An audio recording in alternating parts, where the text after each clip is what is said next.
Morning everyone. Today we're going to work on canning some beans, and I wanted to share with you what I got at the Dollar Tree. So a lot of times people will think, well, when you can it takes so much money, but you know what, if you think outside the box, a lot of times you can find food and find things that you can can for really cheap. So the Dollar Tree had all kinds of beans this week. Now I know this may be hard for some people to find because of all the things that have been happening in current events, but I got some kidney beans, I got some black beans, and I got some pinto beans. And today I'm going to can them because I realized that in my pantry things are a little bit low because we've been really eating a lot of beans here. And you know, when you don't go to the grocery store and you're eating the things at your house, you know, you can really deplete your surpluses. So I'm going to share with you the simplest canning video that you'll ever find. But I need to tell you something. If you want to can beans and meat and vegetables, you have to have a pressure canner. So many times people ask me, well, can they water bath it? No, you can't. This has to have a pressure canner. I just really want to advise all of you, if you don't have a pressure canner, buy one. You really would get your money's worth out of it within the first couple times of canning. My pressure canners are about $65 to $70. But once you pressure can your food, you save so much money. And having a pressure canner, you always know that you're able to produce food and you can store food at your own homestead or at your own home. So today we're going to be pressure canning kidney beans. And it is the easiest pressure canning recipe or method that you'll ever find anywhere. Simply because we're putting our dry beans directly into the jar, no soaking, and all we have to do is add water and we're going to can it. I have some red kidney beans, some pinto beans, and some black beans. For a quart jar, you're going to add 1 cup of beans. This is a ½ cup measure.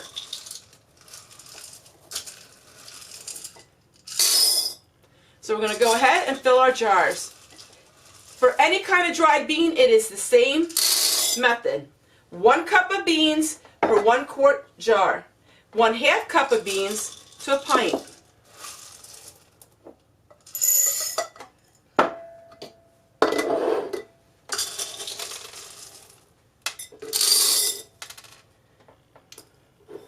So I'm going to go ahead and fill up all these jars, and then all we have to do is 2 simple steps.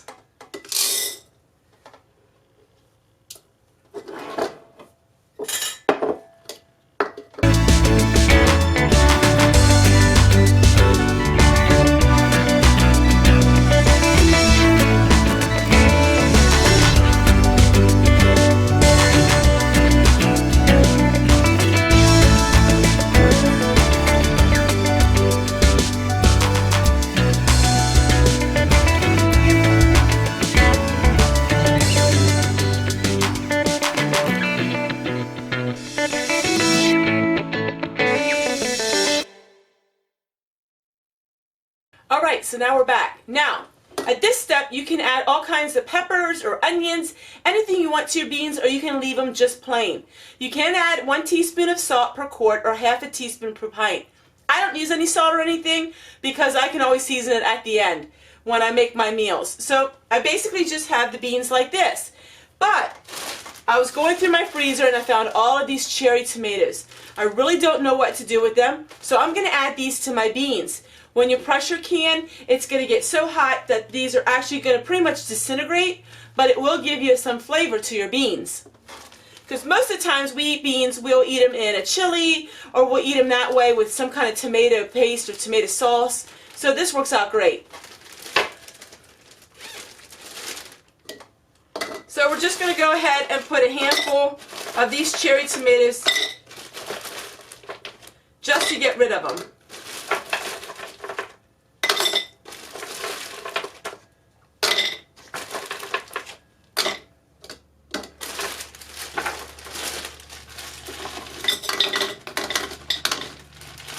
Alright, so the last step is we just got to fill our jars with water. Now some people will boil their water. I don't do that. I just fill my jars with water and then we're going to can them. So we're going to can the quarts at 90 minutes and we're going to can the pints at 75 minutes. That is the rule when you're canning beans and you're canning meat. Any kind of bean or any kind of meat, you have to go with the longer canning times. So I'll fill these up with water, we'll put the lids on, and that's all we have to do is get the canner started. I'll show you my two different canners and what I like about both of them. So this is two distinctively different pressure canners. These are Prestos that you can buy at Walmart. They're cheap and they last many, many years. This one here is over 10 years old. This is a T-valve, the same price, and this is a little harder to find, but I'm going to share with you why I like this one so much better, but I use both. So on this one we're going to have in the quarts, and this one we're going to have the pints. Now when you have pints, you can double stack. If you have a 21 quart pressure canner, with the 21 quart you can double stack. That means you can put so much more food in at the same time. It only costs a couple dollars more, but it is well worth it. Now we're going to fill the canners with water. We take about to a third of the way up the jar. So we're going to add this much water to about a third of the jar. So we'll fill it with water with both of the canners.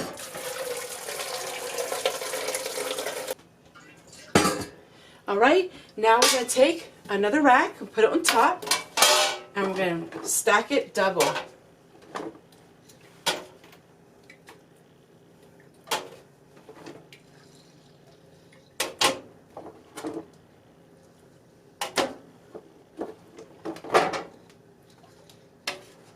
Have a little bit of space here, so I'm going to go get a couple more jars and we're going to fill up with more beans, because when you're canning you want to really can it that it's full. You don't want to waste that energy. So I'll be back with you in just a moment. Now with the T-valve, it's all in the lid. We don't have any other things that we need to put on. With this, with the Presto, once the steam comes up and you have to put a weight on it. With the T-valve, you don't have to put anything on it. Locked into place. Now we're going to put it on steam. So it's on steam. Why do I like this so much better? You wait and you'll see. It's so much easier. It regulates itself, so you don't have to be worried about standing right beside the stove all the time. But here is a word of advice. You're pressure canning, you always need to be in the same room that you're pressure canning. You cannot pressure can, walk away, and forget about it. You have to stay here, and you have to be in the kitchen and doing other things. I do not recommend pressure canning if you have small children around the house, unless you're used to pressure canning. Pressure canning is something that is very safe in this day and age, but yet you have to have precautions. Like frying chicken with grease, you've got to be very careful. So now I have 30 minutes because I don't have the weights on and I have it venting. So for these 30 minutes I can go and do anything I want. I can go outside, I can work on my chores. But once we close up the vent and we put the weight on the other one, then we need to be in the house and we need to be where we can watch it. And we'll get to that step. It's really hard to explain exactly how to pressure can without you being here. But what you want to do is watch a lot of videos. Watch a lot of videos and learn for yourself. I taught myself. Grandma Fanny didn't pressure can, at least not in her older years.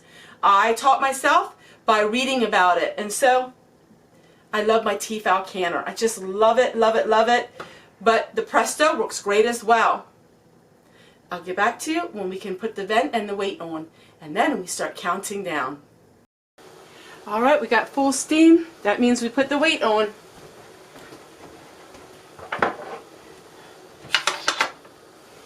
Now when the gauge reaches 10 pounds per pressure, then we start counting. The pints are 75 minutes and the quarts are 90. You have a safety lock that's going to pop up, and there's a safety lock on this one that will pop up. When they pop up, that means the pressure is going to start to build. And when the pressure starts building, we watch for the 10. Once we get to the 10, now we have to regulate our heat to keep it between 10 and 12 pounds per pressure. I know this sounds like a lot of work to people who don't know anything about pressure canning, but once you get started and you learn about it, it really is a simple procedure. Alright, canner on the right is at 10, so now we count 75 minutes. Canner on the left is at 12, and now we count 90 minutes. And I'll get back to you when everything is done.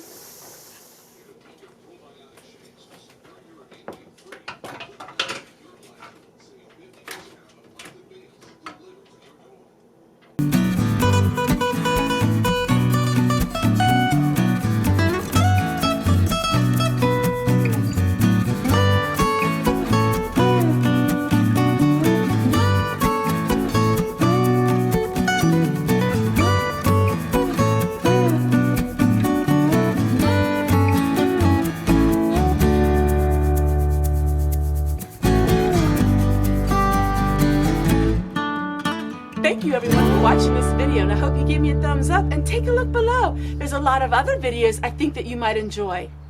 Bye!